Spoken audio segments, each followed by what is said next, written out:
இன்னும் எவர்கள் பொன்னையும் வெள்ளியும் சேமித்து வைத்துக் கொண்டு அவற்றை அல்லாஹ்வின் பாதையில் செலவிடாது இருக்கின்றார்களோ, இறைவனின் பாதையில் செலவிடாது இருக்கின்றார்களோ, அவர்களுக்கு நோவினை செய்யும் வேதனை ஒன்று என்று நல்லுபதேசம் செய்கிறார்.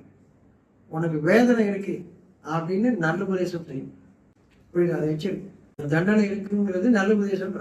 ஏன்னா இன்னும் வரல, அதுக்கு முன்னாடி நீங்க சொல்றது நல்லுபதேசம். உனக்கு தண்டனைன்றது நல்லுபதேசம் சொல்றான். அப்படி புரியுதா? உனக்கு பரிசு கிடைக்குன்னு சொன்னா நல்லுபதேசம் இல்லையா? நற்செய்தி சொல்ற உனக்கு தண்டனை கிடைக்க போகுது, இது நற்செய்தி அப்படின்னு என்ன அர்த்தம்? இப்ப நீ மாறினா அது மாறிடும். அதனால நற்செய்தி. எதை சேர்த்து வைக்கப்பட வேண்டுமோ அதை சேர்த்து வைப்பார்கள். யாரு? நம்பிக்கை கொண்டவர்கள், நன்மையின் மீது நம்பிக்கை கொண்டவர்கள். மறுத்து வாழக்கூடியவர்கள் இல்லையா? இறைவனின் செய்தியை மறுத்து வாழக்கூடியவர்கள், நிராகரிப்பவர்கள், மறுப்பாளர்கள், இறை மறுப்பாளர்கள் இருக்காங்களா? நல்ல விஷயத்த மறுக்கிறாங்க. நான் உங்க கடவுளை மறுக்கிறது, நீங்க ஏன் கடவுளை மறுக்கிறது அப்படி கிடையாது. ஏன் கடவுள் ஓம் கடவுள் எல்லாம் கிடையாது. படைச்ச ஒருத்தர் இருக்கிறான். சாட்சி காத்தும் சூரியன் தான், மழையும் மழையும் எல்லாம் தான். உங்களை சுற்றி நீங்க பார்க்கறதெல்லாம் ஒருத்தர் தான் படைச்சிருக்கேன். அல்லாஹ்வின் பாதையில் செலவிடாது இருக்கின்றார்களோ, நோவினை செய்யும் வேதனை உண்டு. அதான் உலகம் பாக்குறீங்க. ஏன் உங்களுக்கு எல்லாம் வேதனை? நீங்களும் உருவாக்குறது தான். ஒவ்வொருத்தரும் அவர்களுக்கே உருவாக்கி அவர் தங்களுக்கு தாங்களே அநியாயம் செய்து விடுகிறார்களே தவிர இல்லைன்னா நான் அவனுக்கு அனுவனுக்கும் அநியாயம் செய்யவில்லைன்னு சொல்றாங்க. நம்மளை படைச்சோம்.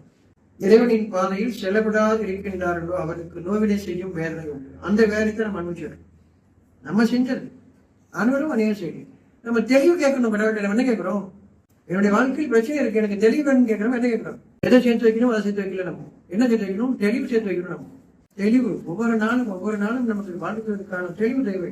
நம்ம என்னத்தை சேர்த்து வைக்கிறோம்? அதை சேர்த்து வச்சுட்டு செலவு வேறு செய்யாம இருக்கிறோம். அதன் காரணமாக அவர்களுக்கு அறிவிப்பதாகன்றான். நீ சேர்த்து வச்சிருக்கிறது பூரா அதை கொண்டு உங்களுக்கு சூடு கொடுக்கப்படும். நல்லதுக்கு செலவு பண்ணுங்க. அதான் இறைவனுடைய பாதையை செலவு செய்யும். நல்ல காரியத்துக்கு செலவு பண்ணுங்க. எது உங்க மனசுக்கு அமைதி தருது அதை செலவு பண்ணுங்க. உங்களை பெருமைப்படுத்துறதுக்காக செலவு பண்ணாங்க. தேவைக்காக செலவு செய்யுங்க, உணர்வுக்காக செலவு செய்யுங்க. எங்கெல்லாம் செலவு செய்யணும்னு அறிவிச்சிருக்கிறாங்க அதன்படி செலவு செய்யுங்க. செலவிடாது இருக்கின்றார்களோ அப்பதானே வேதனை. சேர்த்து வச்சதுக்கு தண்டனை சொன்னா இல்லை, சேர்த்து வச்சதுக்கு இல்லை, சேர்த்து வச்சது செலவு பண்ணா வச்சது, அதுக்கு தான் தண்டனை என்று நல்லுபதேசம் செய்வீங்க. அப்படின்னு என்ன அர்த்தம்? உங்க தேவை, உங்களுக்கு கொடுக்கறதே, நீங்க உழைக்கிறதே உங்க தேவையை நிறைவேற்றிக்கிறதுக்காக கொடுக்குறேன்னு அர்த்தம். நிறைவேற்றிட்டா வாங்க.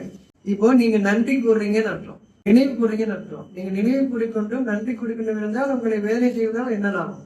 அப்போ நல்ல விஷயங்களை நம்ம கற்றுக்கணும், நல்ல விஷயத்தின்படி வாழணுங்கிற அதுதான் படிப்படியாக அவங்களுக்கு விரும்புவாங்களே தவிர பொருளை கொண்டு இல்லை. இந்த பொருளுக்கு நாளைக்கு ஒண்ணு இல்லாம போயிடும்.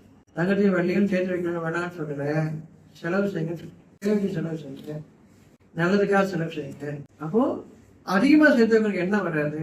புரிய ஆரம்பிக்கும். உங்களுக்கு கொடுக்குற கடவுள் உங்க பிள்ளைக்கும் கொடுப்பாரு.